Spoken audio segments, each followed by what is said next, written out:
राधे राधे दोस्तों, आज मैं आपको जेठ मास में जलदान की कहानी सुनाने जा रही हूँ। अगर आपको ये कहानी पसंद आई तो कमेंट बॉक्स में भगवान विष्णु की जय अवश्य लिखिए। साथ ही अगर आप मेरे चैनल पर नए हैं तो मेरे चैनल को सब्सक्राइब कीजिए और बेल आइकॉन पर क्लिक जरूर कीजिए, जिससे हमारे वीडियो के नोटिफिकेशन आपको मिलते रहें। किसी गाँव में एक सेठ सेठानी रहते थे। सेठ जी की कोई संतान नहीं थी। सेठानी बहुत ही धार्मिक प्रवृत्ति की थी। वह दिन रात पूजा पाठ किया करती थी। सेठ जी बहुत ही धनवान थे।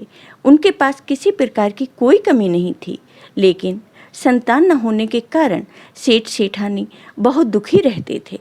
सेठ जी के घर पर कई सालों से एक नौकर काम करता था। सेठ सेठानी उस पर बहुत विश्वास करते थे। एक दिन की बात है, सेठ सेठानी बहुत दुखी थे। तब वह नौकर सेठ जी के पास आया और बोला, सेठ जी, आप संतान न होने के कारण बहुत दुखी हैं। मुझसे आपका ये दुख देखा नहीं जाता। मैं एक संत महात्मा को जानता हूँ। वह बहुत ही ज्ञानी हैं। वो संत महात्मा आपकी समस्या का हल जरूर निकालेंगे। आप अगर कहें तो मैं उनको यहाँ ले आऊँ। तब सेठ जी ने कहा, मैं तो बहुत निराश हो चुका हूँ।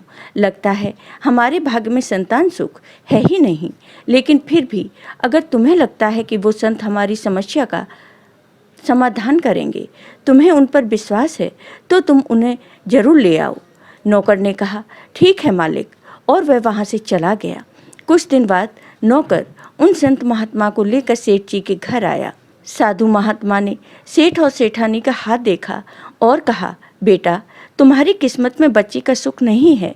यह सुनकर सेठ सेठानी रोने लगे और सेठ जी ने कहा, बाबा जी, ऐसा मत कहिए, कोई तो उपाय होगा। मैं अपनी सारी धन संपत्ति देने के लिए तैयार हूँ।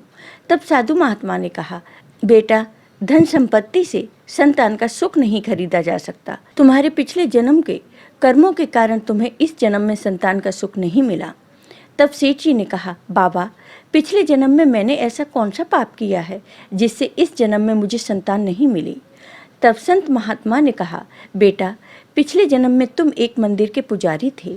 दिन रात तुम भगवान की पूजा किया करते थे, लेकिन तुम्हें एक पुत्र की चाह थी और तुम्हारे यहाँ एक पुत्री ने जन्म लिया। तुम बहुत गुस्सा थे। पुत्र की चाह में तुम अपनी पुत्री से नफरत करते थे, उससे कभी भी बात नहीं करते थे। तुमने कभी भी उससे प्यार नहीं किया। जब तुम्हारी पुत्री 5 साल की हुई तब उसकी तबीयत बहुत खराब हो गई और तुमने नफरत के कारण उसका कहीं भी इलाज नहीं करवाया, जिसके कारण तुम्हारी पुत्री की मृत्यु हो गई। दिन रात भगवान का पूजन करने के कारण तुम्हें धन दौलत तो मिल गया, लेकिन पुत्र की चाह में तुम्हें कन्या की हत्या का दोष लग गया, जिस कारण इस जन्म में तुम्हारे कोई संतान नहीं है। यह सुनकर सेठ सेठानी को बहुत पश्चाताप हुआ और संत महात्मा के चरणों में गिर पड़े और कहने लगे, हे बाबा, आप तो बहुत ज्ञानी हैं, कृपा करके इस पाप से बचने का कोई उपाय बताइए। अब हमें संतान सुख न मिले तो कोई बात नहीं, लेकिन हमें कन्या की हत्या के पाप से मुक्ति दिलाइए। हम कन्या हत्या के पाप के साथ जीवित नहीं रह सकते। तब साधु महात्मा ने कहा, एक उपाय है। पूरे जेठ मास में तुम अपने घर से पैदल गंगा तट पर जाकर गंगा स्नान करो और वहां बैठकर शुद्ध जल का दान करो और प्यासे को पानी पिलाओ, तो तुम्हें इस पाप से मुक्ति मिल जाएगी। जेठ मास में जल दान महादान होता है। इस दान को करने से व्यक्ति के जन्म जन्म के पाप मिट जाते हैं, लेकिन ये काम संकल्प लेकर करना चाहिए। अगर बीच में तुमने ये कार्य करना छोड़ दिया तो तुम्हें पाप का भागीदार बनना होगा। साधु महात्मा की बात मानकर सेठ सेठानी ने पूरे जेठ मास में गंगा स्नान किया तथा जलदान किया, जिसके प्रभाव से सेठ सेठानी के सारे पाप नष्ट हो गए। जेठ मास में गंगा स्नान और जलदान करने के पुण्य से सेठ जी के घर 1 साल बाद कन्या ने जन्म लिया।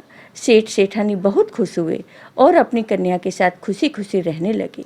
इसी प्रकार जेठ मास में जो कोई भी गंगा स्नान करता है, जल का दान करता है, उसके जाने अनजाने में हुए सभी तरह के पाप नष्ट हो जाते हैं। जय हो भगवान विष्णु की। आपको ये वीडियो पसंद आया हो तो कमेंट बॉक्स में कमेंट करके ज़रूर बताइए। साथ ही मेरे वीडियो को ज़्यादा से ज़्यादा शेयर करिए। धन्यवाद दोस्तों।